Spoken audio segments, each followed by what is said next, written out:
আমি তো নামাজ পড়তে জানি, মাসলা মাসাইল জানি। আমি যদি নামাজ পড়ি আমার ভুল ধরার কেউ নেই। তার কারণ আরেকজন মুক্তি ঘোষ, আমিও মুক্তি ঘোষ। সেই যে কটা মাসলা জানি আমি সেই কটা জানি। তাহলে এখানে কেন আসতে করবে না? কি জানার দরকার আছে না? সেটা বাকারা 151 নম্বরে বিসমিল্লাহির রহমানির রহিম। কামা আরসালনা ফীকুম রাসূলাম মিনকুম ইয়াতলু আলাইকুম আয়াতিনা। তোমাদের ভিতর থেকে তোমাদের কাছে রসুল পাঠালাম, আয়াত নাজিল হলে তিলাওয়াত করে, অর্থ করে, ব্যাখ্যা করে, বিশ্লেষণ করে তোমাদের বোঝাবেন। এই কোরআনের ব্যাখ্যা বিশ্লেষণ করে আলেমরা বোঝাচ্ছে না? বোঝাচ্ছে। তাহলে এই কাজটা সমাজে চলতেছে, চালু আছে, তাই না? মসজিদ ভিত্তিক, মাদ্রাসা ভিত্তিক, পাঠশালা ভিত্তিক, তাবলিগ ভিত্তিক, জামাত ভিত্তিক সবাই কিন্তু ইসলামের কথা বলে। তা আমরা তাদের কাছে গেলে ইসলাম সম্পর্কে জানতে পারি, নামাজ পড়া শিখতে পারি, মাসলা মাসাইল জানতে পারি, ইসলামের সমস্ত বিধিবিধান জানতে পারি। এরপরে যে কথাটা আল্লাহ বলতেছেন, অয়ুজাক্কিকুম, আমার রসুল তোমাদেরকে পবিত্র করবেন, এই কাজটা কিন্তু আলেমরা করে। পবিত্র করা লাগবে কেন? আমি তো গোসল করে সকালবেলায় পবিত্র হয়ে আছি, অথবা কাল দুপুরে গোসল করেছি, আমি তো পবিত্রই আছি। পবিত্রতা দুই রকম। প্রথম পবিত্রতা হচ্ছে পানি দিয়ে বাইরে সাফ করা, তাই না? আর গুনাহ করলে যে গুনার কালি, নাপাক কালি যে কলবে জমা হয়, এই বিষয়ে আল্লাহর হাবিব বলতেছেন, আলা ইন্না ফিল জাসাদে মুদগাতান ফাইজা সলুহাত সলুহাল জাসাদি কুল্লুহু ফাইজা ফাসাদাত ফাসাদাল জাসাদি কুল্লুহু আলা হিয়াল কলব। আল্লাহর হাবিব বলেন, প্রত্যেকটা মানুষের দেহের ভিতরে এক টুকরা মাংসপিণ্ড আছে, যার নাম হচ্ছে কল্প বা হার্ট বা অন্তর। যখন মানুষ গুনাহ করে, গুনার কালি কলবে গিয়ে জমা হয়, কল্পকে নাপাক করে ফেলে। এই নাপাকি যদি পরিষ্কার না করা হয়, যার কল্প নাপাক তার সমস্ত দেহ নাপাক। তাহলে আমি পানি দিয়ে যে গোসল করেছি, ওযু করেছি, এতে আমি বাইরে সাফ করেছি, ভিতরে সাফ না হওয়া পর্যন্ত বডি পাক হবে না। এই জন্যে আল্লাহ পাক এই বডিকে পাক করার জন্য, কল্পে পরিষ্কার করার জন্য যে পাওয়ার দরকার, যে ক্ষমতা দরকার, এটা আল্লাহ পাক তার রসুলকে দিয়েছেন। কি দিয়ে পাক করতে হবে ভিতরে? সেটা মায়দা 15 নম্বর আয়াত, জাআকুম মিনাল্লাহি নূরুন ওয়া কিতাবুম মুবিন। আসিয়াছে আল্লাহ পাকের পক্ষ হইতে নূর এবং আসিয়াছে কিতাব। কিতাবে বিধান লেখা আছে কিভাবে পানি দিয়ে বাইরে সাফ করতে হবে, কিভাবে নূর দিয়ে ভিতরে সাফ করতে হবে, পাক করতে হবে। বিধান আছে কোরআনে। আমরা বাইরে সাফ করার মাসলা মাসাইল সবই জানি, কিন্তু মাদ্রাসায় আমাদেরকে কল্প পবিত্র করার কোনো মাসলা মাসাইল, কোনো সিস্টেম শেখানো হয় না।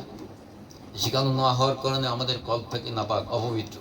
এই জন্য আমরা আমল করি, আমলে আমাদের উপরে কোনো আসর আসে না। জাহান্নামের ভয়ে আমরা পাপ থেকে সরে থাকি। কিন্তু দেখা যাচ্ছে যখন মানুষ জাহান্নামের ভয়ে সে তার লোভটা বড় হয়ে দাঁড়ায়, তখন সে কিন্তু লোভে পাপ করে বসে। আর যদি ভিতর তার পাক থাকে, তখন এইখানে কিন্তু লোভ আর মাথা ছাড়া দিয়ে উঠতে পারে না, তখন আল্লাহ বিধান জয়ী হয়ে যায়। এই জন্য আমাদের কল্পকে পবিত্র করা দরকার। এই কল্প পবিত্র করার ক্ষমতা দিচ্ছেন আল্লাহ রসুলকে। ওই জাক্কিকুম ওই আল্লিমাকুমুল কিতাব, কল্পকে পবিত্র করে তারপরে আমাদেরকে উনি কিতাব অনুযায়ী আমল দেবেন। যদি কল্পকে পবিত্র না করে আমল দেওয়া হয়, তাহলে আল্লাহ পাক কোরআনে বলতেছেন সূরা তাওবা 125 নম্বর আয়াতে, ওয়াম্মাল্লাযীনা ফী কুলুবিহিম মারাদুন, যাদের কল্প অপবিত্র, অসুস্থ, যাদের কল্প মুর্দা, ফাযাদাতহুম রিজসান ইলা রিজসিহিম, সে যত নেক আমল করবে সব গুনাহে পরিণত হবে। ওয়া মাতু ওয়া হুম কাফিরুন, আর এই সমস্ত লোক কল্প যারা পবিত্র করে নাই, তারা কাফির অবস্থায় মারা গিয়েছে। তাহলে কল্প নাপাক থাকলে এই নাপাক অবস্থাতে মারা যায়, তো কাফির অবস্থায় মারা যায়। আল্লাহ জানাই দিলেন আমাদের। আর রসুল যে কল্পকে পবিত্র করে দেবেন, এটাও আল্লাহ কোরআনে জানাই দিয়েছে। তা আমরা তো রসুল পাইনি, আমি কার কাছে গিয়ে কল্প পবিত্র করব? আল্লাহর হাবিব জানা যাওয়া নয়, তো জানা যাওয়া উচিত না। কিন্তু যেহেতু জাহিরা ভাবে আল্লাহ পাক তাকে কাফির বলেন নাই, আমাদের মতোই নামাজি, আমাদের মতোই মুত্তাকি, আল্লাহ পাক কাফির বলেন নাই। কিন্তু এইসব লোকদেরকে আল্লাহ পাক কিয়ামতের ময়দানে আসল নামটা বলবেন।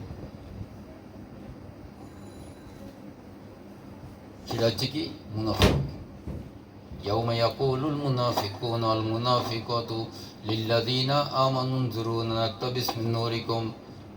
কিয়ামতের দিন মুনাফিক নরনারীরা মুমিন নরনারীদেরকে ডেকে ডেকে বলবেন, হে ভাই আব্দুর রহমান, দাঁড়াও, তোমাকে দুনিয়াতে কত উপকার করেছি, তোমার নূর দিয়ে আমি একটু রাস্তা দেখে একটু উপকৃত হই। তখন আল্লাহ পাক কি বলবেন, ইলার জুয়ারাকুম ফালতামিসুন নূর, পিছনে ফিরে যাও, নূর সংগ্রহ করে নিয়ে আসো। ফাদরিবা বাইনাহুম বিসুরিল্লাহিল বাব, আল্লাহ পাক তাদের মাঝখানে একটা দেওয়াল খাড়া করে দেবেন। নূরধারীরা দেওয়ালের ভিতরে থাকবে, নূরবিহীনরা বাইরে থাকবে। বাতিনুহু ফীহির রাহমাতু ওয়া যাহিরুহু মিন কিবালিল আযাব, যারা দেওয়ালের ভিতরে নূরধারী তাদের উপর রহমত বর্ষণ হতে থাকবে। দেওয়ালের বাইরে যারা আটকে পড়ে গেল, যাদের কাছে নূর নেই অথচ বহুত আমল করেছে, এদের উপরে গজব নাজিল হবে। বা যাহিরুহু মিন কিবালিল আযাব, দেওয়ালের বাইরে যারা থাকবে তাদের উপরে আযাব নাজিল হবে, তারা আযাবের সঙ্গে মোকাবেলা করবে। আল্লাহ পাক জানায় দিয়েছেন, যদি কল পবিত্র না করি, কলবে যদি নূর গ্রহণ না করি, তাহলে আমার মৃত্যু হবে কাফির অবস্থায়, কিয়ামতের ময়দানে মুনাফিক অবস্থায় উঠবো আমি। আল্লাহ পাকের কাছে আমি মুনাফিক হিসেবে পরিচিত হব, মোমেন হিসেবে না। মোমেন ওই ব্যক্তি হবে, ইয়াউমা ইয়াকুলুল মুনাফিকুনা ওয়াল মুনাফিক কাতিলিল্লাযিনা আমানজুরুনা নাকতাবিস মিন নূরিকুম। ওই মোমেনদের ডেকে বলবে, তোমরা একটু দাঁড়াও, তোমাদের নূর দিয়ে আমরা একটু উপকৃত হই। তাহলে মোমেনদের কাছে নূর থাকবে, আর যারা মুনাফিক নূর থাকবে না।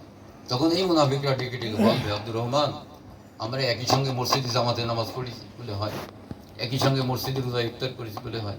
তুমি গরিব মানুষ ছিলে, তুমি তো হজ করেনি, আমি 14টা হজ করেছি। প্রত্যেক বছর 2-3টা করে গরু কুরবানি দিয়েছি। মসজিদ, মাদ্রাসা, ঈদগাহ, কবরখানা, এতিমখানা, সব জায়গায় আমি কোটি কোটি টাকা দান করেছি। আমল তো আমার বেশি, তোমার আমল হচ্ছে 2টা। তা আমল তো আমার বেশি, নূর তো আমার পাওয়ার কথা ছিল, আমি পাইলাম না, তুমি নূর পেয়ে গেলে, এ কিভাবে সম্ভব?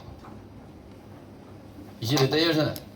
আমার আমল বেশি, তুমি তো মাত্র 2টি আমল করেছো, তুমি নূর পাইলে আমি পাইলাম না কেন?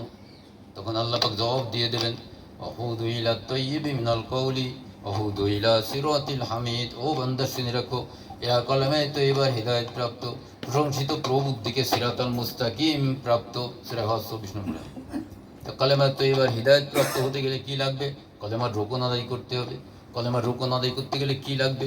মুখে স্বীকার করতে হবে, ইকরার বিল লিসান, তাসদিক বিল জিনা, অন্তরে বিশ্বাস করতে হবে, আমাল বিল আরকান, শর্ত পূরণ করে কাজে পরিণত করতে হবে।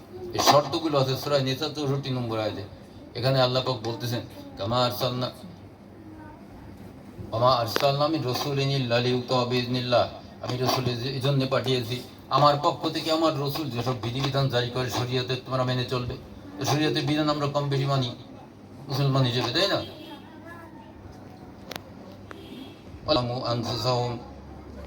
আমি যে গুনাহগার এটা স্বীকার করতে হবে। আব্দুল্লাহ শুধু কথা কয়, কথা শোনা যাবে, কওয়া যাবে না, বসা যাবে, শোয়া যাবে না। বাড়িতে বালির সাথে করে নিয়ে আইছো, এটা কিছু শোভা ধান্দা?